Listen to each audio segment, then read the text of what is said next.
Hello and welcome back to the Innsmouth Case with me, Bardon. Right, we're going to... So, having a look at the chapters, I think City Entry is the one that we haven't looked at anymore. Well, my plan is probably to do City Entry, then to do a quick check on the hotel and the hotel at night. Probably the hotel at night first, to see if possibly there is another thing that happens when the cult busts into the room, because now we know the guy's name from talking to his father in the church, so we'll have to see if that has an impact or not. And then going back to the hotel, I kind of want to get to the point where we leave the hotel and see if there's something different we can do, but I don't know whether there is or not. So probably got maybe, depending on City Entry, probably got maybe 3 to 5 episodes left of this, and then I'm going to be moving on to I think the Shredded Isle is what I'm planning on next to go after this one. But we'll have to see once this is done. But anyway, let's go to City Entry and see how many options we've got here in this chapter. So let's load the chapter.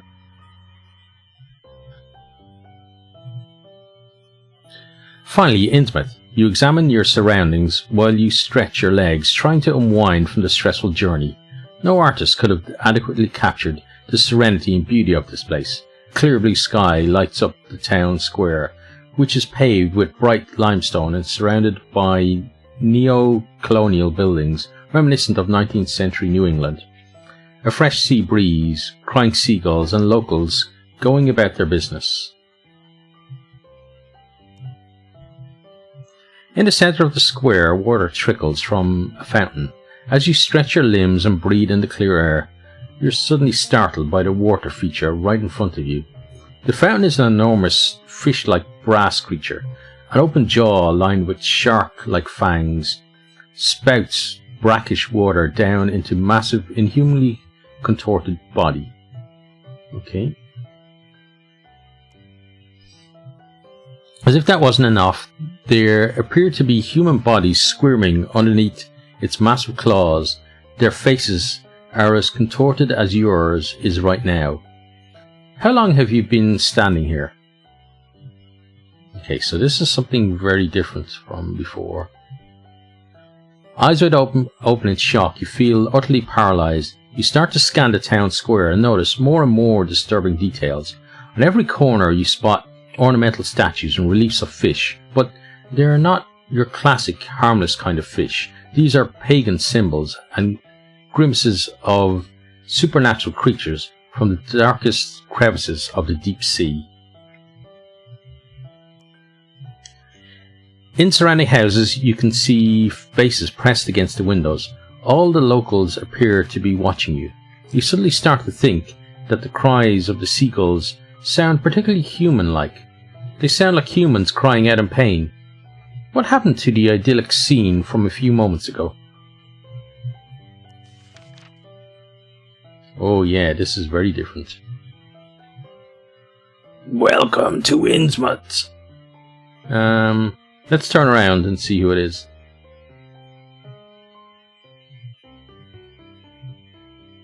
Welcome to Winsmith. How nice of you to visit. A small elderly woman waves at you from afar. She beams at you as if you were her long-lost grandchild. She seems very different to the boors you've met so far on the bus into town. Her squealing shakes you out of your nightmarish panic.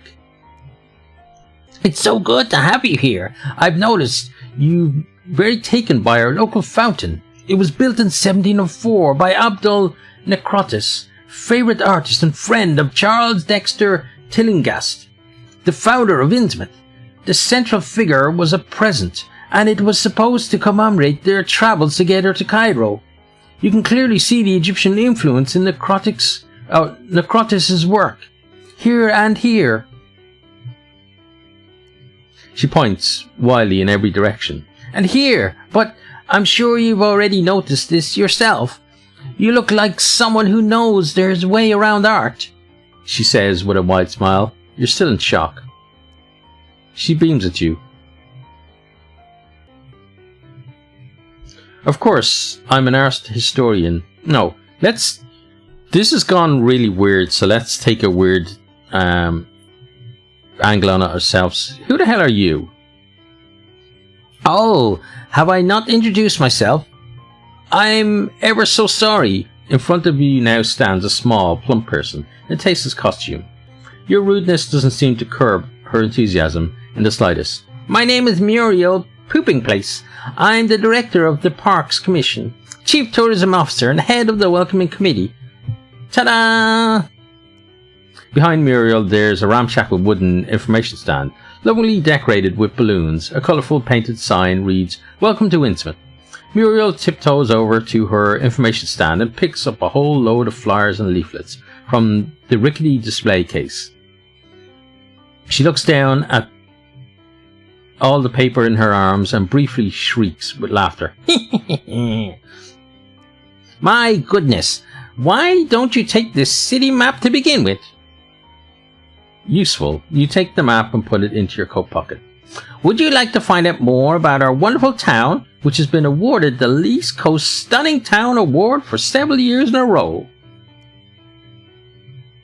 And would you? Sure, why not? Muriel claps her hands excitedly and squeals. She begins unfolding one of her maps and points at 3 different locations in town. The town centre here should be the next stop on your trip. There's a lively up-and-coming shopping street in Innsmouth, and since May, our local fountain has even had real running water. Muriel starts waving her index finger at you. I know what you're thinking. This town is being too showy for its own good, but I can assure you, we've all kept our feet on the ground, even after the whole thing with the East Coast Stunning Town Awards. Her finger now points to a different area on the map. The old town of Innsmouth is completely preserved. You'd think nothing was ever done to the facades of the old houses. Within 4 miles of here, you won't find any new buildings. Your face has unwillingly slipped into an expressionless mask due to the sheer boredom of it all. And then, Muriel points to the coastal line on the map. The amazing beach promenade, a dreamy beach with a bar that serves all the drinks your heart desires. I hope you brought enough stress with you, because at the beach, pure relaxation awaits you. The small woman chortles. Yeah, let's thank her. Thanks ever so much, ma'am. Muriel seems delighted. Nothing gives me more pleasure than ensuring visitors have a great time in our pretty little town. Will you be staying for a few nights? I can only recommend staying as long as you can. There's just so much to see. Trust me, by the end of your stay, you won't want to leave. How long are you going to stay? 1 week. Oh, how wonderful. Here, take this coupon for the Gilman Hotel. Here you'll find luxurious 19th century flair and can expect a sophisticated service. Among its guests, the hotel has counted heads of state from faraway countries, Hollywood celebrities, world-famous pop stars, as well as 2 former presidents. Just tell reception that Muriel sends you. Muriel winks at you and hands you another colourful flyer. Okay. You've had enough now. You point at your wrist while backing away. Still so much to see, you know. Thanks again ever so much for everything. Muriel's eyes move past you and settle on the tourist family right behind you. Seemingly at the flick of a switch, she's back to her gleeful demeanour, bouncing over to the family and waving her brochures. You head further into town along the cobbled road in the direction of the coast. Not long ago, the sun was bright in the sky, but already the first wafts of mist are creeping into the streets. The air feels thicker and the sun can no longer penetrate the fog. Time to think about where you want to go. You slow down, you lean your briefcase against the wall and start pacing up and down the quiet alleyway. You've got an important choice to make right now. The city centre is in the north. Even from afar you can see the outlines of the old and ornately decorated buildings in the main town square. Here you should find the police station, the main shopping street, and of course the town hall. As a coastal town, Innsmouth also has a harbour. From your research you found out that this is a bustling area with a dreamy beach. You expect there to be mostly tourists. According to your research, the only hotel in town, the Gilman Hotel, is located in the old town. You think about checking in. You could do it freshening up and getting rid of that bus smell that is still clinging to your clothes. Just as you're about to set off, your heart leaps into your throat. You've forgotten your briefcase. This has never happened to you. You usually take good care of the little you possess. There's nothing you can do about it this now. You'll have to wait until your return journey to find out whether someone has handed it in at the lost and found. Still, you could swear that the briefcase was already gone when you got off the bus. Okay, you decide on... So when we came to the city first, we went directly to the hotel. So I'm wondering if the time that you go to places affects what you can encounter there. So I want to go to the city centre and see if that does anything different. Into Town Square, the beating heart of the city, a big attraction for local tourism. It is animated by groups of visitors who are chatting away in the sun. A lot less animated are the lethargic locals who are lurching about the square. A rather creepy looking fountain is in the middle of the square. A gigantic fish-like stone statue stretches its claws towards the sky with water flowing out of its menacing jaw. The water sprays into the air, providing a refreshing breeze to the tourists sitting around the edge of the fountain. Looking at it closely now, it all rather looks like a giant, drooling fish monster. The square is surrounded by handsome, old buildings, although the side streets reveal the true Innsmouth crumbling facades just far enough away that the average tourist doesn't notice them immediately. You also notice the mean grimaces of gargoyles sternly looking down onto the visitors from the corners of their buildings. You make a mental note to block out the Innsmouth architecture in future. At first glance you can see the town hall and the police station behind the fountain. There should be a few more public facilities nearby, but you don't notice anything right away. You decide... So let's scope out the surroundings and see where that gets us. Because at the moment it's kind of seeming very same-ish compared to what happened before. We may go to the town hall again, because there seems to be more that we could do there. But we'll do this first. Okay, so we're in the alleyway, right? Town centre is dilapidated and seems to be completely dead. None of the footpaths are maintained and weeds have worked their way into every crevice. You notice carelessly dumped fast food packages, beer bottles and other trash. Some of the narrow side streets between the houses are so crammed with bulky trash that you wouldn't be able to walk along them. Many of the houses are in a poor state of repair. Cracked windows, loose wooden boards hanging off the walls and doors nailed shut.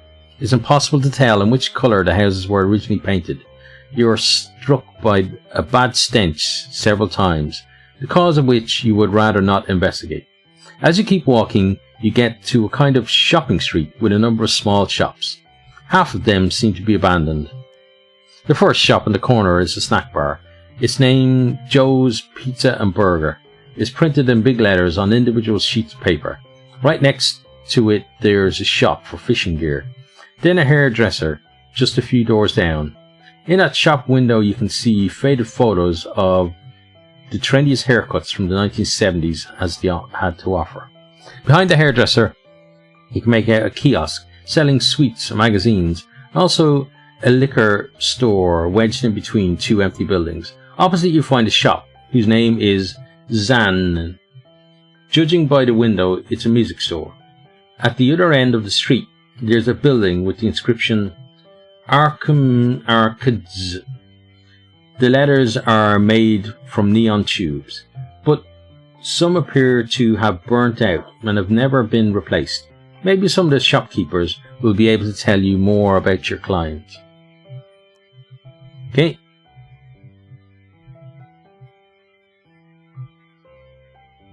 See, I was getting excited because maybe I just didn't remember when I read it the first time, but like they mentioned a lot more stores than we're able to go into. So there was like the one with the fishing gear, there was a small kiosk, there was a liquor store. So I was thinking, oh, well, we can just ignore the ones that we've been to before and go to one of those instead, but it doesn't look like we're going to get that. So let's go to the arcade and not play any games. Let's just look around and try to actually find some information this time. So continue to the arcades. The games arcade is hard to miss. At the end of the dead shopping street, a shrill neon sign draws attention to itself. You think it looks rather retro, although the people of Innsmouth will probably think it's state-of-the-art. State-of-the-art design. Okay. As you approach, familiar sounds start ringing in your ears. A heady mix of cheaply produced gun sound effects and mysterious sounds from pinball machines. This cocktail of synth effects annoys you already because we got nostalgia last time, so it annoys us. You can stand a lot, but you're a bit worried. Tinnitus, epilepsy, and you're pretty sure you've heard about carpal tunnel syndrome in connection with computer games. Nevertheless, you do like games. After all, you're not completely dead inside. The few tourist families who have ventured into the city centre with you were all dragged in here by their excited children. Now you two pass through the gates to the realm of flashing lights and a bad ventilation. It's extremely dark and the screens of the devices appear to be the only light source. Family slackers, groups of teenagers and individual children crowd together in front of screens to catch a glimpse of the games that are currently being played or to have a shot at playing themselves. The arcade is smaller than the elaborate archway initially suggested, but the equipment is not so bad for a small coastal town. Everything is beeping and flashing. Let's look for the missing girl. No matter how tempting it may be, you don't have time to enjoy yourself now. Tabitha might be one of the children running around here. Your gaze passes over the rows of younger players, but like a moth drawn to light, your attention is pulled in again and again by the machines. Your resolve crumbles. All work and no play makes Jack a dull boy. No one mind if you play a few minutes. One of the most important lessons you have learned now, from your own cases, but not from your own case, but from television, is to look out for the small things. Only an absolute beginner would ignore the slot machines and look for the missing girl straight away. You, on the other hand, are playing the long game. Maybe you'll see her name token on one of the high score tables. Maybe you'll be able to improve your own reflexes, toughen yourself and steel your nerves for playing a few rounds. Little girl is missing, but you'd rather play a round of computer games. But don't worry, no one will ever find out. How often will you return to Innsmouth, you ask yourself. The answer, of course, is hopefully never again. So you might as well make the most of it and try to leave new high scores for posterity. You're interested in... let's say none of these. Ridiculous. Even an ancient C64 has more exciting games on offer than this arcade. After you've reassured yourself that all the machines in this place are not worth your time, you decide to focus on your mission again. What now? Let's look for the girl again. You give the search for Tabitha another go, but given the bad lighting in here, even if the girl were standing a mere 2 yards away from you, there's no way you would recognize her. After walking around the machines a couple of times, you give up on finding her in the arcades. You leave the arcades on wobbly legs. After all the flashing colours, incessant beeping and shooting sounds, you welcome the dullness of the shopping street. Okay, and we are going to leave that one there because we've already gone for about 20 minutes, which is a bit long for one of these, but I wanted to, because we're going back over old ground, I didn't want to just have not enough new material on it. So so these later ones might be a bit longer because we have to retrace our steps. But hope you enjoyed it. Hope you're keeping safe there, and hope to see you next time. Goodbye. I hope you enjoyed this video. If you did, maybe consider hitting the subscribe button there on the right, or checking out some other videos here on the left, or perhaps you might even share with some friends.